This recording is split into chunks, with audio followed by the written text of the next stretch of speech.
This is Jospin Media. We are always in our travel and we have to enjoy each other. I'm from Rumonge right now and we are to DRC Baraka. So right now tunataka tutupige story na brother hapa. Na tuna challenge yetu moja au swali letu moja kuhusiana na kuna vitu vitatu ambavyo vikizama wewe unaweza kuokoa kitu gani? Kwenye comment utaweka maoni yako, lakini hapa tutapata maoni ya brother. Brother, hapa kuna mke, kuna pesa na kuna mama. Unatakiwa tu uokoe kitu kimoja. Kuna ajali imetokea au kuna nyumba imeungua, wote wamo ndani, lakini umepewa chance ya kumtoa mtu huyu mmoja. Wewe kwa upande wako unaweza ukamwokoa nani?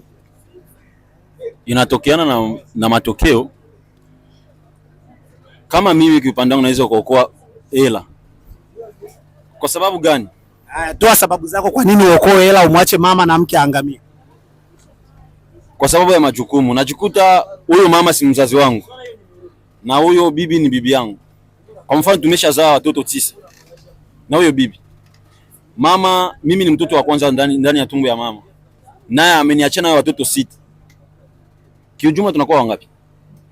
Wewe mtoto wa kwanza. Mimi mtoto wa kwanza. Tunakuwa 6, mmekuwa 7. Na mimi nimeshazaa watoto 9. Hapo mnakuwa 16. 19. Umayo mko watu wangapi? Kwenye maji kuna watu wangapi? Kuna watu wawili tu. Wawili tu.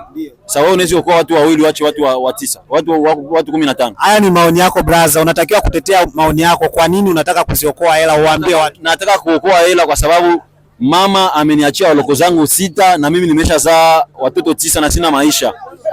Inabidi niokoe hela ili nisaidie wale watoto wadogo zangu na watoto wangu. Guys, mnamsikia ndugu yetu hapa anasema kuwa anaweza kaokoa hela. Sasa wewe hapo kwenye comments unatakiwa uweke maoni yako, but don't forget to share, subscribe and comment. This is Jospin Media. We love you so much and ciao.